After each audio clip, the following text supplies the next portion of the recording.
here are the Feds going to try to make a run for the top. They are pretty quick, but these Cavorts, depending on their movement autonomy, will be able to keep up with these guys. And there goes another Intrepid. That is going to hurt. So these Boggz are not as fast as, say, some of these other ships. Oddly enough, these Cavorts are on the wrong movement autonomy. What I would do here, so just a little trick that I've done is, as if you want your ships to follow, put them on high movement autonomy and put them on kill, and they'll attack that nearest ship, and then you can sort of micro the individual ships you want to like hang back for repair purposes. You can see here that Boggz is going to try to give his ships a little bit of extra time by hanging back one. That is a sacrificial lamb. Up here in the top, you can see that some Warpin is trying to take over the mining expansion that has popped up over here. This is a Katinga class having ditched its yards. Now here we have Boggz is needing to get out of here. He is about to be met by a large number of ships. The Galaxy class is not actually in a good position to deal with these. It is slower if Ray needs to move this one class. Yep, there he goes. You can see it making its move back. This is going to give these Cavorts a nice little bit of experience here. You can see it looks like they are trying to specifically target the ship. Boggz doing a little bit of sacrificial lamb here again, so he can get his short-range ships out of the way. And really we have Ray in the driver's seat here at the moment. So Ray actually has a lot of advantage at the moment. He's got a number of ships.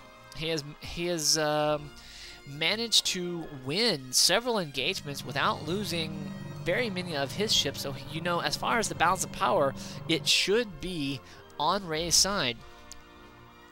Boggz is doing a decent job of keeping up. He's pumping out monsoons, and he is huddling next to his turrets, not letting Ray really encroach on any of his mining expansion.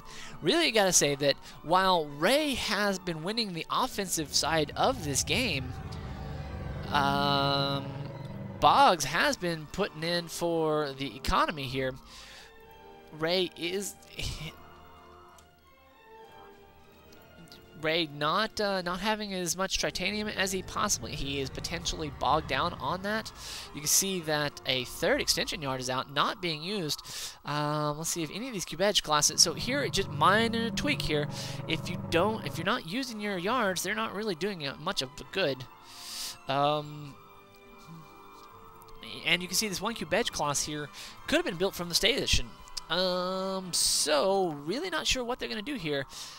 Ray, again, has the fleet. He's got the number of ships. He just needs to push in. Oh, and Boggz has decided that he doesn't want to be harassed on his dilithium. The dilithium is going to be the main limiting factor here, since everyone seems to be heavy on offensive ships. So I am betting that Boggz is dilithium bound at the moment. And let's take a look, see, we have another minute before we get another warp in. Ray just slowly gathering a large number of ships, but you can see his production is hurting. He's not able to produce the ships that he needs. So somewhere he's hurting. Anyway, so in the meantime, still stuck on that one Boggz class. He really must be hurting on Ray, calling out that he has too many resources, possibly hurting on supplies. You can see that he doesn't have a whole lot of rank up ships, and Boggz managing to come back and rapidly replenish his fleet. The Klingons moving slowly over into this, so this is potentially a turnaround part. If this fleet can tag out this expansion, this could really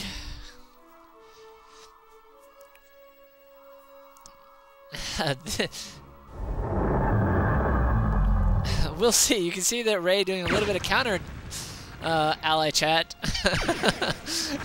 And down goes a couple ships here.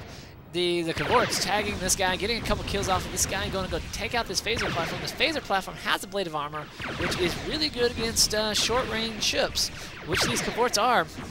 Boggz is going to end up losing his expansion, or at least most of the miners, but the Federation fleet going to come in here. Actually, and the Klingons are trying to decloak out. 4-second cloak now. Going to end up losing one of these guys. Now, where is a Ventura when you need one? Ventura scan going off would have just absolutely ended this. Oddly enough, one of these guys manages to get his weapons damaged, and here goes the Ventura. Yes, exactly. And the scan comes, and there they are. And here these ships are. See if they can get in there. The Cavorts are fast, but really good use of the Ventura there.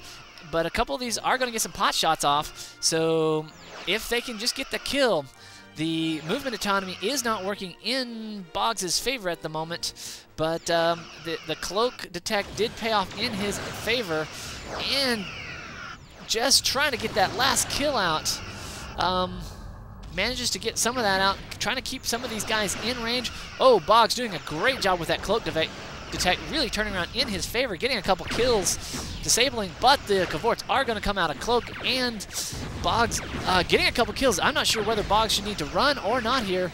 The Cavorts could end up taking a lot of damage, but so could Boggs' fleet. This is a nice little bit on the... oh, and Boggz moving out here, over here, trying to get away from some of these other ships. Really drawing the micro. Oh, really have to appreciate Boggs' micro here. Utilizing pretty much every advantage there. He had the Klingon fleeces spread out. Managed to get all of his ships on the T. He crossed their T. Also, in addition, Klingon ships are forward firing. And so if you can get behind them, you can reduce your damage taken, and you really got to just imagine, wow, okay, excellent micro there. That's the way to do it. And Boggz with another Venture going off, not letting these Klingons get away. Wow, whoa, but here comes some more Klingons here. Gonna just, clean up house here. Oh, another warp incoming, and everyone's all in now. Here is the game. All right, so the Cavorts going after some ships here. Gonna lose a couple here. Jesus, this angry Klingons.